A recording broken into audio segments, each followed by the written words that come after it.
그 관로의 이제 급수 관로의 구성이에요. 그 수직 배관 그 방법은 상향식 그 배관 방법이 있고요. 이제 이런 배관을 위로 세워서 이제 하는 그 방법인데, 그 수평 주간을 보통은 이제 지하층의 천장이라든지 뭐 지하 주창이라든지 이런 최하층의 수평 주간을 설치를 하고 거기서 각 입상 비트를 통해서 이제 수직관을 이렇게 세워주는 거죠. 그래서 급수를 하는 그 형태로 대부분 급수배관도 그렇게 이제 되어 있고요. 어쨌든 이제 건물 그 주간이 건물 지하층에 있으니까 그 좀 유지 관리하기는 조금 편하죠. 메인관에 뭐 어떤 문제가 있다든지 이럴 때 그런 부분들이 좀 있고, 대신 이제 위로 올라가면 갈수록 점점 이제 자연 그 수드도 있고 또 밑에서 펌프가 그 밀어주면서 중간에서 또 압력이 높은 쪽에서 밑에서 저층부에서 다 물을 뺄수 그러다 보면 그 위쪽에 올라가서는 압이 부족해서 압에 좀 흔들림이 좀 있는 뭐 그런 경우도 있다는 그런 얘기죠.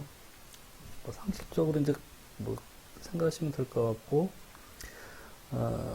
그 부사 펌프 방식이라든지 압력 탱크 방식 또는 뭐 수도 직결 방식 같은 경우, 수도 직결 방식은 이제 여기 없겠죠. 그냥 바로 이렇게 연결된 거겠죠. 여기 없이 대부분 이렇게 하고, 고가수조 방식의 경우에는 저수조에서 이제 양수 펌프가 일단 고가수조로 이렇게 물을 퍼 올리죠. 그러면 이제 고가수조에서 이제 이 입상관들에 연결을 할 때 일반적으로는 이제 사실은 다 이 방법이 거의 대부분 이렇게 쓰고 있어요. 이렇게 위에 고가수조 있으면 옥상에다가 수평배관을 옥상에 깔아서 거기서부터 이제 각 그 세대나 그 입상 파이프 샤프트로 해서 급수배관을 내려서 이렇게 급수를 공급해주는 이 방식을 많이 쓰는데, 요 위에 부분이 그 현장 여건이나 건물 구조상 설치가 안 되는 경우가 있을 수 있어요. 중간에 뭐가 뭐 가로막는다 뭐 이래저래 해서 이 부분을 세대 천장 안에 두자니 나중에 유지 관리가 안 되는 거죠. 옥상에 두자니 또 뭐가 가로막혀 있다든지 아니면 또 얼어 터지는 문제들이 예전에 상당히 많이 생겼어요, 겨울에.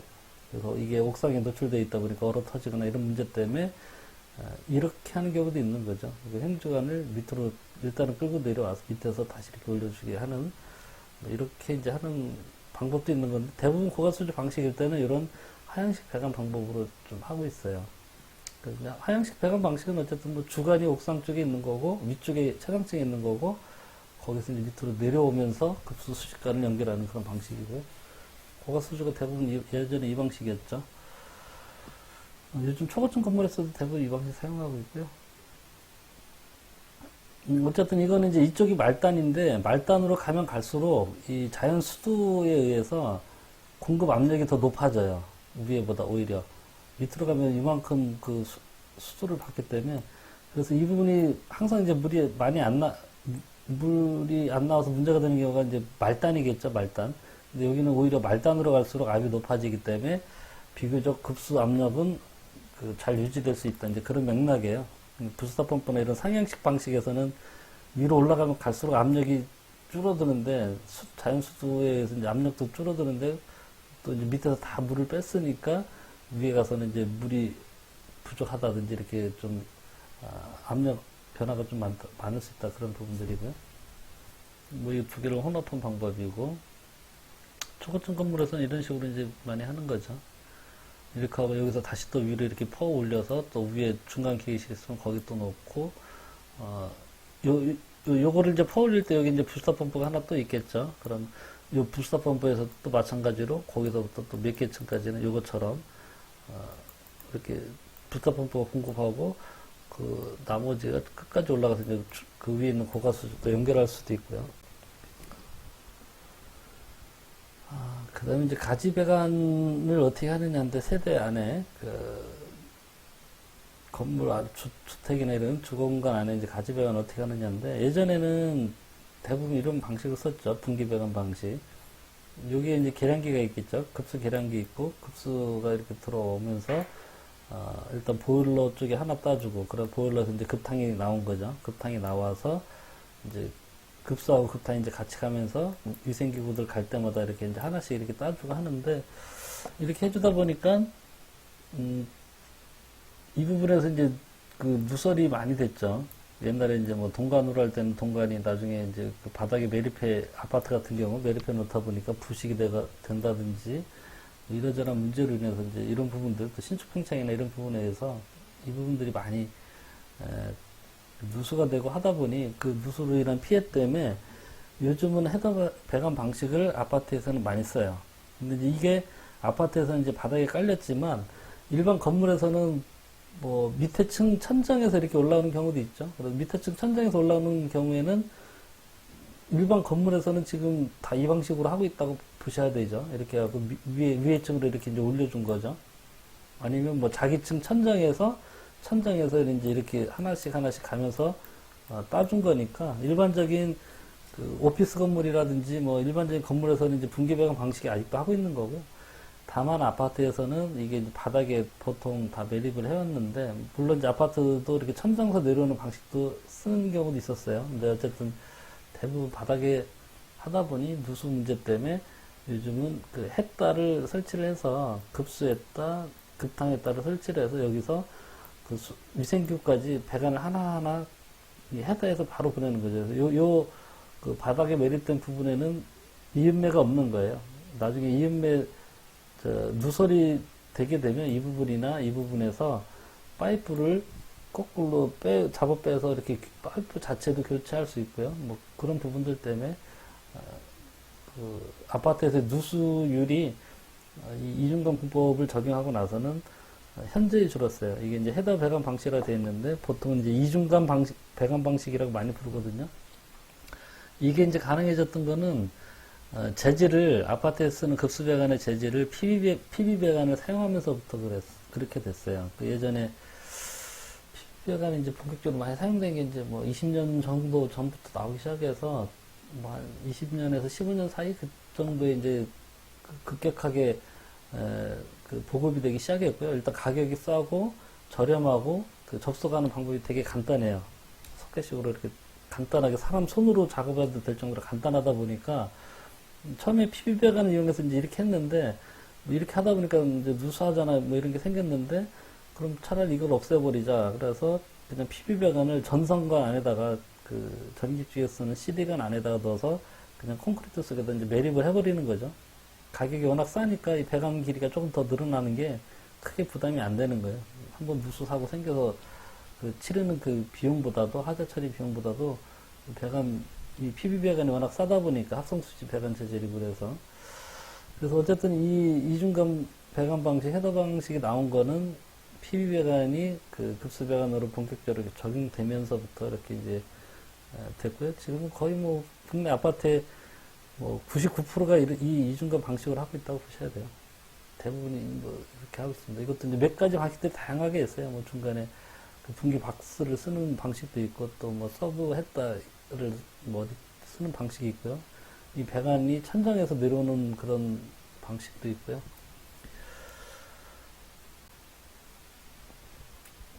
뭐 PIP 방식이라고 하기도 했고 뭐 업체에 따라서 이제 뭐 여러 가지 말들이 있습니다. 그냥 뭐 통칙적으로 이중간 배관 방식이라고 이렇게 하시면 될 것 같고 또 저게 이제 헤더에서 나가니까 이거보다 그 옆 위생기구 사용할 때 압력 변화되는 그런 것들이 좀 이 방식에서 완화돼요. 왜냐하면 이쪽에서 수도꼭지 하나 쓰더라도 그 옆에 있는 수도꼭지는 또 헤더에서 이렇게 온 거기 때문에 이거 같은 경우에는 이렇게 가서 뭐 세면기 하나 따주고 이 옆에 또 양변기 하나 따주고 이러니까 양변기 하나 쓸 때 세면기 수압이 뚝 떨어지고 이렇게 했었는데 이거는 어쨌든 이 양변기를 여기서부터 이렇게 했다에서부터 끌고 온 거고 했다가 이제 메인관이랑 연결되어 있다 보니까 이쪽에서 그 바로 옆에 있는 위생기구를 하더라도 배관을 따로 이렇게 끌어온 경우에는 수압 영향을 조금 훨씬 적게 받아요. 근데 이제 이것도 업체들에 따라서 그 원가 절감을 하기 위해서 이렇게 하다 보니 너무 배관이 길어지고 많아지니까 공용 욕실에 뭐 메인 배관 하나 가서 거기에서 뭐 이렇게 샤워기 하나 따주고 양변기 따주고 그 욕실에 분배기 서브 분배기라든지 아니면 분배 박스 배관 연결 조인트 박스 같은 걸 하나 둬요. 뭐 욕조 수전이나 세면기 수전 그 밑에 박스 같은 걸 이만큼 둬서 그 카버 안에서 이렇게 또 옆에 것들을 따갈 수 있게. 그런 경우에는, 수압의 영향을 좀 받죠. 2층 천정 속에 급수 배관을 설치하는 경우도 있어요. 아파트 같은 경우. 그리고,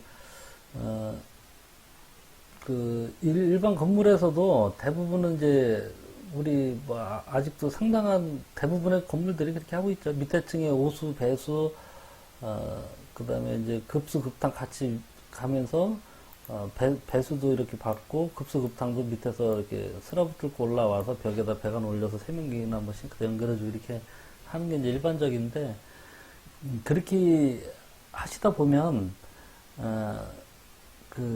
임대 건물이라든지 뭐, 이런 데서는 곤란한 일들이 생겨요. 예를 들어서 이제, 그 백화점이에요. 그 백화점이면은 보통 한 3년이나 뭐, 늦어도 4년에 한 번씩은 대부분 다 인테리어를 다시 해요. 그렇지 않으면 경쟁 백화점들하고 그 인테리어나 이런 그 백화점 분위기 뭐 이런 거에 의해서 매출도 많이 영향을 받고 그래서 한 3, 4년 후에 이제 그쪽에 뭐 리모델링을 뭐 이렇게 인테리어를 다시 하느냐고 뭐 수도꼭지 옮기고 해야 되는데 자기 그 매장의 수도꼭지 배관이 밑에 층에 천정 속에 있다 보니까 밑에 층은 남의 가게인데 남의 가게 천정 속에 가서 막 용접을 해야 되고 뭐 이러는 상황이 생기죠. 뭐 코어 뚫다 보면 밑으로 막 불 떨어져서 남의 가게 상품을 망가뜨린다든지 뭐 그리고 이제 그 병원이나 뭐 이렇게 그 오피스 건물이나 이런 데도 마찬가지죠. 병원도 이제 뭐 때 되면은 이렇게 한 층 한 층씩 리모델링 같은 거 하고 하는데 아니면 뭐 용도가 바뀌어서 뭘 이렇게 바꾼다든지 개부산다든지 이런 경우 있을 경우 밑에 층에는 뭐 영업을 하고 있고 뭐 손님 받고 있고 한데 거기 천정에 이제 급수급탕 배관이 있다 보니까 상당히 어려운 점들이 많아요. 그래서 저는 일반 건물들 특히 임대가 나갔다든지 아니면 뭐 각 층마다 소유주가 다르다든지 아니면 리모델링이나 개호수가 많은 그런 건물에서는 반드시 급수급탕 배관만이라도 자기 층 천장에다 해서 자기 층 천장에서 밑으로 내려와서 뭐 세면기나 싱크대 이런 거를 연결해 주는 게 맞다고 봐요. 우리가 밑에서 배관을 올리는 이유는 단지 하나예요. 배관 길이가 조금 짧아요. 바닥서 올라오면 대부분 싱크대나 세면기가 이만큼만 올라 1m 이내 다 이제 뭐 450이나 550 그 사이에서 이렇게 그 엘보 써주면 되죠. 그 수전 엘보 써갖고 이제 하면 되는데 천정 위에서부터 이제 내려오면 그만큼 뭐 최소한 2m 이상 이 내려오는 그 가지배관이 생겨야 되니까 그런 부분들 때문에 이제 그런 것들이 대부분 또 많아요. 그래서 어쨌든 뭐 배수배관은 뭐 자연구배니까 하는 수 없이 밑에 층 천장에 한다 하더라도 급탕 배관은 자기 층 천장에서 가급적이면 하는 게 좋다고 저는 그렇게 보고 생각해요. 그래서 제가 예전에 한 백화점 공사 한번 하고 나서부터는 10몇 년 전에 한 20년 다 돼가네요. 그 백화점 공사하고 나서부터는 그 이후에 제가 하는 건물들은 대부분 다 자기 층 천장에다가 급수급탕 배관을 지금 설치를 하고 있고요. PVC 배수 같은 경우는 뭐 다 PVC라서 뭐 용접 밑에서 용접할 일도 없고 불 낼 일도 없고 작업도 이제 간단하게 뭐 고무링이나 본드 가지고 이렇게 간단한 작업들이기 때문에 큰 문제 되지는 않는 것 같아요. 여기 이제 좀 컬러로 나와 있는 그림들이죠. 이렇게 위생기구들을 다 각각 배관으로 이렇게 날려서 그런 방식이고 이렇게 이제 조인트 써서 하는 방식도 있어요. 이제 뭐 공용 욕실을 한 군데 이렇게 일단 하나 메인관 하나 가서 여기서 조인트 박스를 써가지고 여기 이제 이게 샤워기가 되겠네. 샤워기고 세면기고 이거는 이제 양변기겠네요. 이게 급수급탕 분배기고요. 여기 이제 이런 조인트 박스 이렇게 사진이네요. 그 현장 가면 요즘은 전기 통신선 못지않게 설비 배관들이 CD관들이 굉장히 많아요. 이렇게 뭐 분배기 주변에는 뭐 아주 이렇게 잔뜩 깔려 있어서 처음에는 야 이거 이렇게 그냥 콘크리트가 이렇게 뭐 안에 그 CD관이 워낙 많아서 뭐 이게 되겠냐 이런 생각이 들 정도였는데 평면도상으로 보면 이런 거고요. 여기 보면 분배기가 이제 두 개가 있어요. 여기가 급수 입상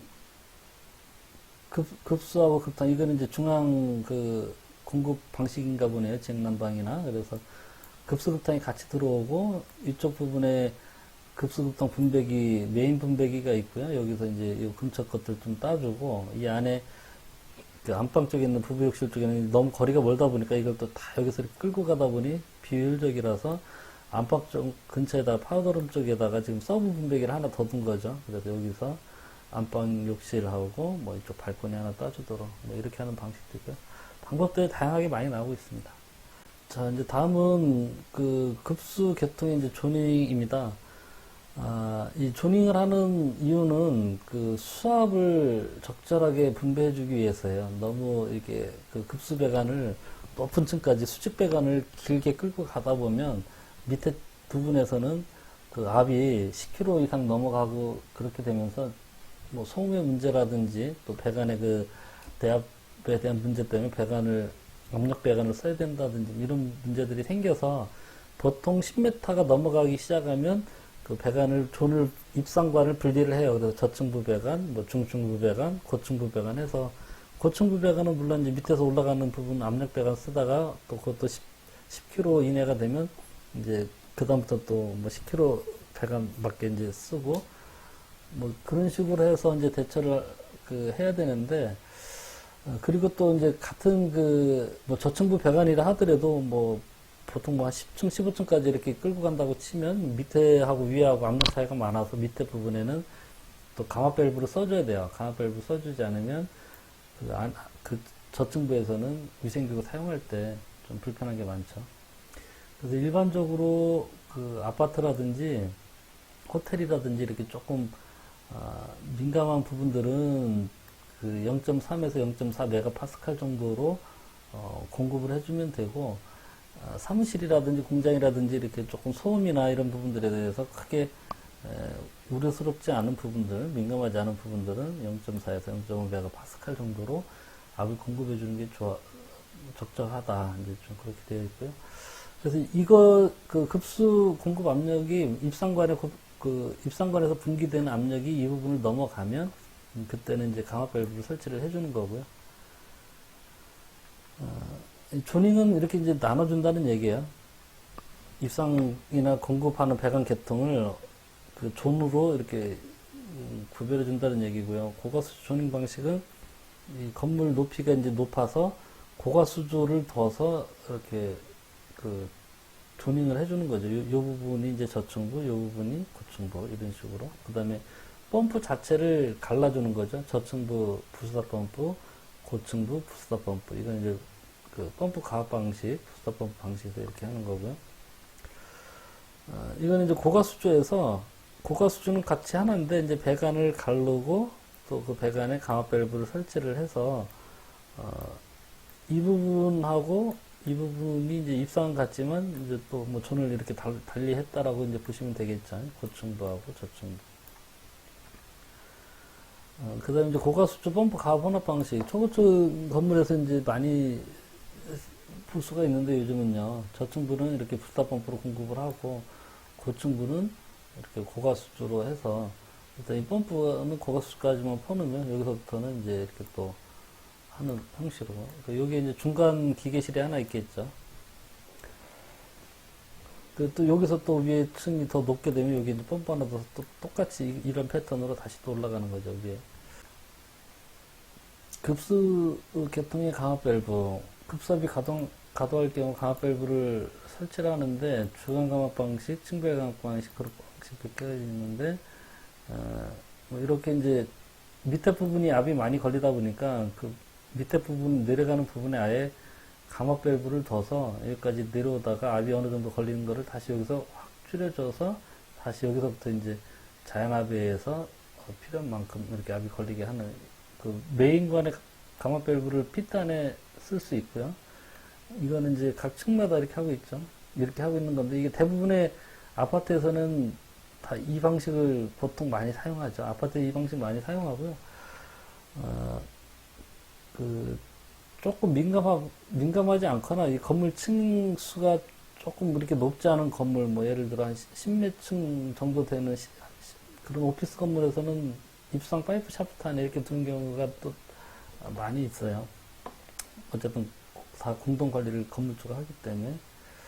그 다음에 이렇게 또 뭐 조닝해서 하는 이런 방식인데 이런 방식은 그렇게 많지는 않은 것 같아요. 대부분 뭐 이 방식 아니면 이 방식인 것 같고요.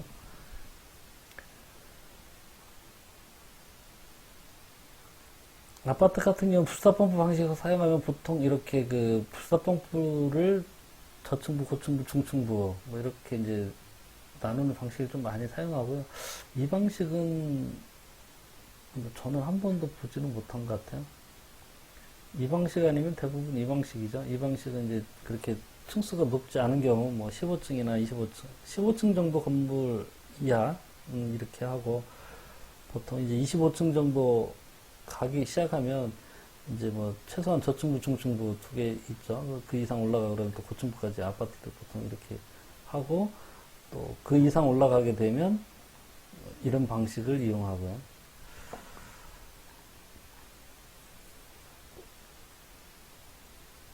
저 감압 밸브 설치를 할 때 그 이구축하고 출구축하고 감압되는 압력의 그 비, 감압비라고 하는데 이게 너무 크게 되면 캐비테이션이 발생을 해요. 이건 이제 뭐냐면 입상간의 그 압이 여기가 이제 한 11kg나 10kg 돼요.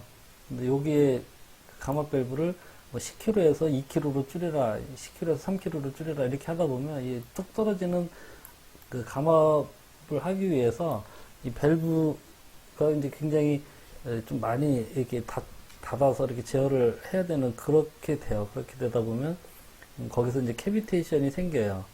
우리 펌프가 유량이 적은 범위 내에서 이렇게 그 돌다 보면 캐비테이션 생기듯이 그 디스크가 많이 이렇게 닿는 과정에서 그 마찰저항이 많이 생기게 되면 디스크 뒷부분이나 이런 부분에서 국부적인 그 저압 부분들이 생겨요. 그래서 그쪽에서 국부적인 저압이 생기는 부분에서 그 물속에 있던 공기가 나오면서 그 캐비테이션 현상이 생기기도 하고 또 캐비테이션이 아니더라도 이렇게 그 감압 밸브의 디스크가 우리 이제 감압 밸브가 보통 위에 스프링이 있잖아요. 스프링이 있어서 그 이제 조그만한 저런 아파트 같은 경우 이제 직통식인데 대부분 감압 밸브가 그 스프링하고 이제 디스크가 이렇게 제어를 하는데 그 감압비가 크다 보면 그 감압하는 과정에서 이 밸브 디스크가 떨리는 차터링 현상들이 많이 생겨요. 특히 그 물 사용량이 많지 않을 경우 물 사용량이 많으면 그래도 이제 밸브가 많이 열린 상태에서 스프링이 어느 정도 이렇게 밀더라도 뭐 이렇게 그렇진 않은데 이제 물 사용량이 적어지면 그 밸브 디스크가 거의 뭐 닫히는 상태에서 이제 압을 잡고 뭐 이러다 보니까 디스크 시트 그 개구부하고 디스크가 닫고 떨고 이렇게 하면서 떨리면서 다다닥 떨리는 그런 그 소음이 발생돼요. 그래서 그런 게 요즘은 조금 더 심해진 것 같아요. 예전에보다 이제 많이 심해진 이유가 비데를 많이 사용하고 정수기를 사용해요. 비데나 정수기 물 사용량이 굉장히 적어요. 수도꼭지처럼 한번 틀어서 물이 쫙 나가면 그래도 괜찮은데 그러면 감압밸브가 어느 정도 열려서 이렇게 할 텐데 비데나 정수기 같은 거가 이제 워낙 그 이렇게 사용하는 물 양이 작다 보니까 그것들이 이제 좀 문제가 돼서 요즘 그런 그 채터링 현상이라든지 이런 캐비테이션 현상 이런 것들이 좀 많이 생길 수가 있어요. 그래서 어쨌든 이 캐비테이션 지수를 구하는 공식이 이렇게 돼 있어요. 이 감압 밸브 입구축하고 출구축 그 압력을 가지고 이렇게 해서 이게 이제 뭐 0.5 이하가 될 때는 2단 감압을 해라. 2단 감압이라는 거는 감압 밸브를 두 개 쓰라는 얘기예요. 직렬로. 그래서 일단 10kg에서 한 5kg나 뭐 6kg 먼저 떨궈주고 그 5kg나 6kg에서 다시 뭐 2kg든 3kg든 다시 이렇게 떨궈주면 요 각각의 그 감압 밸브들의 감압비가 그렇게 크지 않아서 밸브들이 좀 안정적으로 간다는 얘기죠. 감압 밸브가 이제 이렇게 되는 게 1단이고 2단 감압이 이제 감압 밸브 하나 있고 두 개는 거죠. 일단 여기서 한번 이만큼 떨고는 다음에 다시 여기서 한 번 더 이렇게 떨궈서 가는 거죠. 급수 사용량이 많고 변동폭이 클 경우에는 그 용량이 작은 보조 감압 밸브를 병렬로 설치하는 게 이제 좋다는 얘기인데 일반적인 건물에서는 야간에 물 사용량이 좀 적다 보니까 그런 경우에 이 감압 밸브가 뭐 80mm, 100mm짜리 이런 감압 밸브인데 저쪽에서 수도꼭지 한 개나 뭐 양변기 한두 개 쓰는 정도 되면 그 양이 적어서 마찬가지로 제어가 제대로 좀 잘 안 되는 경우가 생겨요. 그래서 그런 경우에는 요거는 하나는 큰 거 두고 하나는 좀 작은 사이즈에 뭐 예를 들어 이거는 100mm 두고 이거는 뭐 한 30mm 둔다든지 이렇게 해서 주 가마 밸브 용량의 약 20% 정도 되는 작은 가마 밸브, 보조 가마 밸브를 병렬로 이렇게 설치를 하고 주 가마 밸브보다 0.01호에서 0.3메가파스칼 정도 높은 압력에서 작동하도록 그렇게 해놓으면 일단 먼저 작은 게 그 물 사용량이 적을 때는 이제 작은 게 먼저 열려서 이렇게 그 제어가 되다가 물 사용량이 많아지고 압이 떨어지면 두 번째 큰 메인 밸브가 작동되도록 이렇게 하면 된다는 얘기죠. 다음에 이제 적정한 급수 압력의 그 유지가 왜 필요하냐.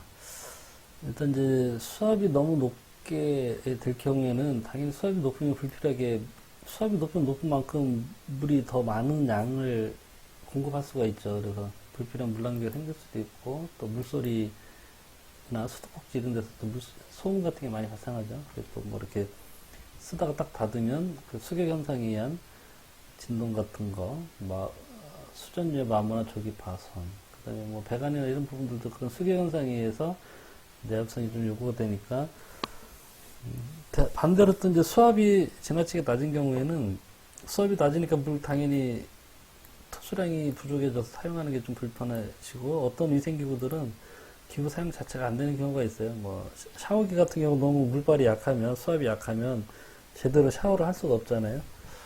그리고 최소한 필요한 그 수압들을 좀 맞춰줘야 되는데 아까 이제 말씀드렸다시피 적정한 그 압력들이 이제 보통 0.3에서 0.4에서 0.5 이상을 넘어가면 좀 안 되고요.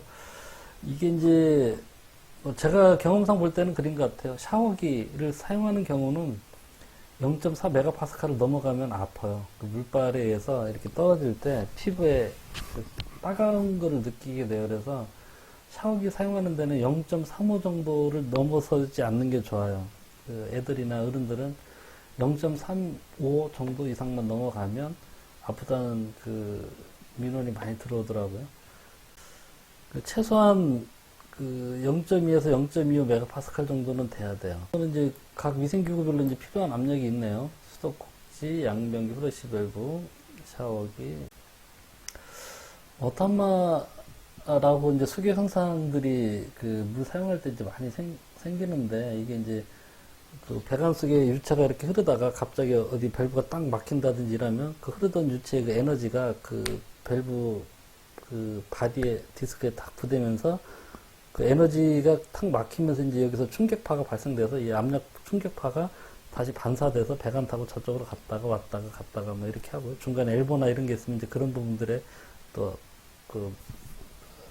영향을 주겠죠. 그래서 이게 그 유체가 갖고 있던 에너지가 그 압력파로 이제 변환되는 현상이 이제 수충격 현상이고요. 수격 현상, 수충격 현상, 오탄마. 소음 진동이 발생하게 되고 우리 건물에서는 이제 후레쉬 밸브 쓸 때가 대표적이죠. 후레쉬 밸브 물 탁 내리면 쓱 내려다 텅 하면서 건물 배관이 이렇게 한다든지 소리가 난다든지 그런 경우가 좀 많이 있는데 이게 요즘 점점 좀 많아져요. 그 전자 밸브가 들어가 있는 그 위생기구들이 많아져서 그래요. 비데 같은 경우도 이제 그리고 정수기도 전자 밸브 있죠. 세탁기도 전자 밸브 있고 요즘 양변기나 수변기도 다 그 자동 감지 센서 타입으로 하는 경우가 많다 보니까 전자 밸브들은 뭐 급격히 솔레노이드 밸브를 사용하는 거라서 탁 닫혀버리고 나면 우리 수도꼭지 열고 닫는 것보다도 훨씬 더 속도가 빨라서 이런 수충격 현상이 생기는 빈도가 점점 더 많아지고 있기 때문에 요즘은 여기에 대한 대처를 좀 잘 해줘야 되고요. 반대로 이제 이런 부분들도 생겨요. 그 밸브를 갑자기 개방할 때도 발생돼요. 그러니까 예전에 이제 이런 경우들도 좀 많았는데 고가수조 방식일 때 밑에서 펌프가 한참 이렇게 퍼올려요. 그래서 저 위에 그 고가수조까지 물을 퍼올리는데 그 뭐 한 40-50m 이렇게 넘게 퍼올리죠. 퍼올리다가 이제 수위가 센서가 다 돼서 센서가 이제 수위 딱 됐다고 이제 펌프를 딱 꺼요. 그럼 물이 밑에서 딱 한참 올라가던 물이 갑자기 이제 펌프가 꺼지면서 밑으로 내려오려고 하는데 밑에서 이제 물론 스모렌스키 체크 밸브가 있으니까 밑에서 막아주긴 하지만 이 배관이 워낙 길다 보면 올라가던 물이 밑으로 딱 오면서 물이 이렇게 그 국부적으로 끊어지는 현상이 생겨요. 입상배관의 물이. 그러면서 그게 끊어질 때 안에 진공이 딱 생기면서 그 쾅 하고 소리가 생기면서 배관이 진동되는 수주가 물 기둥이 그 끊어지는 그런 현상이 생기면서 소음 진동이 똑같이 또 생겨요. 이 부분이 상당히 커요. 이 부분이. 이게 이제 예전에 아파트 같은 게 새벽에 그 뭐 쾅쾅거린다고 해서 가보면 도대체 이 원인을 몰라서 이렇게 한참 헤매고 그랬는데 수격 현상이 이런 입상관에서 거꾸로 펌프가 돌다가 갑자기 쓴다든지 아니 갑자기 밸브를 확 연다든지 전자식 밸브겠죠. 사람 수동으로 천천히 여는 거 말고 갑자기 탁 열린 경우 그런 경우에도 이런 수축 분리 현상이 생길 수 있다. 수격 현상이 생기면 뭐다 그냥 쾅 부대면서 딱 올라가는데 이 올라가는 압력의 상승 폭이 굉장히 좀 크다는 거죠. 그래서 요 구하는 공식도 있어요. 구하는 공식이 있는데 이제 요 내용을 보면 유속에 이제 또 이제 좀 비례하게 이렇게 돼 있죠. 유속이 빠르면 빠를수록 이 그 압력 상승 폭이 훨씬 더 커진다고 보시면 되죠. 그래서 배관의 유속이 2m일 때 수격 현상 생겨서 올라가는 그 압력이 22.4kg예요. 상당히 많이 올라가는 거죠. 그래서 뭐 발생하기 쉬운 상황들 뭐 이렇게 되어 있고요. 내용을 읽어보시면 이해되실 것 같습니다. 어쨌든 뭐 소음 진동에 뭐 파손 뭐 이런 거 배관이 들썩들썩하죠. 흔들릴 정도니까. 그 수압을 적정하게 유지하는 게 이제 수격을 방지하는 최선의 방법이에요. 그 감압 밸브를 설치하는 게 이제 최선의 방법이고, 그 다음에 이제 그 스프링 내장형 체크 밸브를 써야 되고요. 그러면 이제 가다가 뒤로 밀리는 거를 바로 그 펌프가 꺼지는 순간 밀리지 않도록 해주면 그 충격 현상이 좀 훨씬 덜하고, 일단 유속을 좀 낮게 가져가고요. 급배서 밸브들을 가급적 사용 안 하고, 전자식 밸브, 솔레노이드 밸브보다는 투웨이 컨트롤 밸브는 이게 이제 돌면서 디스크가 내려갔다 올라갔다 하기 때문에 개폐 속도가 훨씬 더 좀 느리죠. 솔레노이드보다. 공압 밸브 이런 거 굉장히 빠르죠. 탁탁 이렇게 되니까. 그 다음에 뭐 이러저런 방법들을 하더라도 워터암 흡수기를 설치하는 게 좋죠. 수격이 일어나는 이런 밸브들을 하나도 없앨 수는 없어요. 뭐 대표적으로 양변기의 프러시 밸브 안 쓸 수가 없잖아요. 뭐 세탁기의 그 전자 밸브, 세탁기가 그렇게 나오는 걸 어떻게 해요. 그래서 앞 공동주택이나 이런 데도 다 워터암 흡수기를 설치를 하고 있고요. 일반적인 건물에서도 이거를 잘 좀 설치를 해 주셔야 돼요. 그 워터암 흡수기가 예전에는 이제 에어 참바라고 있었어요. 에어 참바는 배관의 말단을 약 3cm 정도 배관이 이렇게 올라가고 거기서 이제 티 써서 그 수도꼭지, 그 세면기나 이런 거, 그 수전티나 뭐 이런 걸 써주고 그 다음에 그 위로 그냥 3cm 정도 빈 공간을 두는 거예요. 그러면 어쨌든 뭐 우리 작업하고 물 채우게 되면 배관 속에 있던 에어가 이제 요 위로 밀려 올라가서 이만큼 공기가 차 있기 때문에 이제 이 공기 차 있는 부분이 그 쿠션 역할을 한다. 이제 뭐 그런 그 맥락이었는데 이게 이제 시간이 지나고 나서 보면 물이 계속 이제 이 압력이 있다 보니까 이 안에 있는 에어 참바 안에 있던 공기가 이 물 속에 녹아버려서 그 공기층이 없어져 버려요. 그래서 수격 그 흡수 기능이 상실된다라고 이거는 판명이 됐어요. 옛날에 아파트 할 때 에어 참바를 많이 썼는데 요즘은 에어 참바를 쓰는 경우는 거의 없을 거예요. 이거 만약에 지금 쓰고 있으신 분들이 계시다 그러면 이제는 안 쓰셔야 되고요. 요즘 이제 워터암 흡수기를 써요. 워터암 흡수기는 밀폐형 팽창 탱크처럼 위에가 그 질소가스나 뭐 건조한 공기, 드라이한 공기를 이렇게 채워놓은 거고요. 그 밑에 뭐 이런 디스크나 이런 거 가지고 오링 넣어서 이 자체가 이렇게 오르락 내리락 하면서 이쪽에 이제 배관을 이렇게 연결하는 거죠. 그래서 배관에서 수충격이 오면 이게 조금 올라갔다 내려오는 거예요. 올라갔다 내려오는 거. 그래서 이 안에 들어가 있는 공기는 이게 지금 완전히 밀폐되어 있는 기밀 형태로 돼서 이렇게 제작된 거라서 누설이 될 수가 없는 거죠. 이런 큰 사이즈의 워터마우스기는 안에 이런 블레더 같은 게 들어가 있거나 그 다이어프램이 있거나 뭐 이것도 이제 업체들마다 조금씩은 다른데 뭐 대충은 보통은 뭐 이런 식으로 이제 많이 되어 있는 것 같아요. 다음은 이제 배관내 급수의 그 팽창과 동파인데 그 어쨌든 뭐 모든 유체는 온도 변화가 생기면 그 최적의 변화를 수반하게 돼 있죠. 그래서 이 최적의 변화가 압력의 압력의 그 변화로 이렇게 또 전화가 돼요. 그러니까 그 물은 이제 비압축성이라서 이 최적 변화가 사실 그렇게 많지는 않은데 어쨌든 대신에 이 또 최적 변화가 생기게 되면 이 굉장히 큰 힘으로 이 파이프를 그 밀어주는 압력이 생기게 돼요.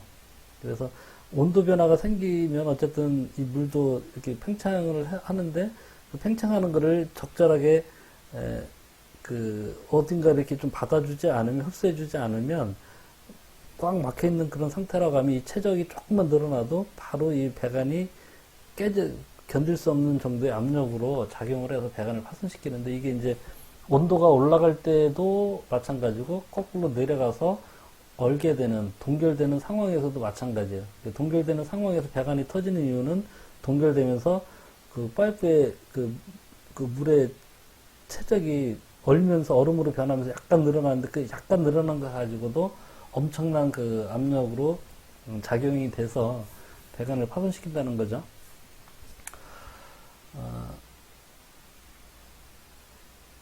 그래서 그 최적 팽창으로 인해서 배관에서 그 상승된 압력을 구하는 이제 또 그 공식이에요. 그래서 요거에 따라서 이제 이렇게 해보시면 되고 지금 동결이 생기는 거는 그 물이 4도씨에서 그 이제 그 최적이 그 최소가 되죠. 그리고 4도씨부터 올라가든지 내려가든지 하게 되면 그 최적이 이제 팽창하게 되는데 4도씨에서 0도씨 얼음으로 될 경우 약 9.8%에 해당하는 최적 팽창이 일어나기 때문에 동파가 되는 거죠. 그리고 얼음으로 변할 때 이거에 대한 최적 팽창되는 부분들을 받아줄 수 있는 장치가 없어요. 물 상태에서 온도가 올라가서 팽창되는 거 어서 압력 탱크라든지 팽창 탱크 같은 거를 둬서 그쪽으로 물을 돌려주면 되는데 이제 이건 얼어버리니까 어디로 이 얼음이 빠져나가지 못하는 거죠. 고체로 변하면서. 그래서 동파는 팽창 탱크를 가지고든 예방을 할 수가 없기 때문에 무조건 단열이나 열선을 설치를 해야만 예방을 할 수가 있는 거고요. 급수 상량